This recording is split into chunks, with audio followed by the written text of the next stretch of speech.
Welcome to Kabhi tax. நம்ம இன்னைக்கு என்ன கதை பார்க்க போகிறோன்னா கழுதையும் நரியும். வாங்க என்ன நடக்குன்னு பார்க்கலாம். ஒரு காட்டில் ஒரு நரியும் ஒரு கழுதையும் வாழ்ந்துட்டு வந்துச்சான். அப்போ இந்த நரி நினச்சிச்சான், ரொம்ப பசிக்குதே, யாரையாச்சும் கொன்னுமே சாப்பிட்ணுமே, யாருமே மாட்ட மாட்டேங்கிறாங்களேன்னு அப்படி யோசிச்சான். அப்போ யோசிச்சுட்டு இருக்கும்போது ஒரு கழுதை அங்கே மேய்ந்துட்டு இருந்துச்சான். அதை பார்த்தோன்னே அது சும்மா விடுமா, போய் சாப்பிட்லான்னு போச்சான். அப்போ அந்த கழுதையும் பார்த்துருச்சான். அப்போ பார்த்துட்டு சொல்லிச்சான், ஐயோ போச்சே, இவன் நம்மளை சாப்பிட போகிறானே, நம்ம ஏதாச்சும் பண்ணணுமே. ஆமாம், நம்ம பலம் என்ன, எல்லாத்துக்கும் ஒரு பலம் இருக்கும், நம்மளுக்கு என்ன பலம் இருக்குது அப்படின்னு நினச்சிச்சான். அப்போ தான் ஜோசியர் சொன்ன ஞாபகம் வந்துச்சான்.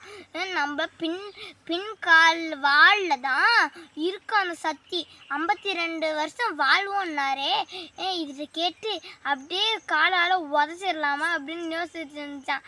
அப்புறமா அந்த நரிட்டையும் இதை சொல்லிச்சான். அந்த நரியும் சரி வீடு, நானும் போய் பார்க்குறேன் அப்படின்ட்டு பார்த்துச்சான்.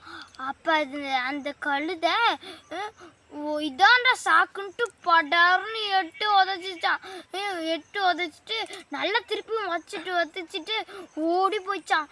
யாருக்கும் தெரியாத இடமா அது.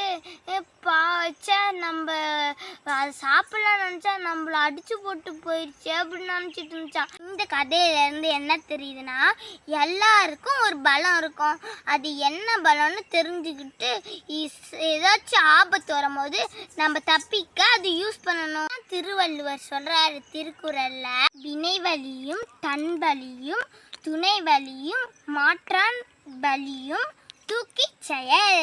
நன்றி.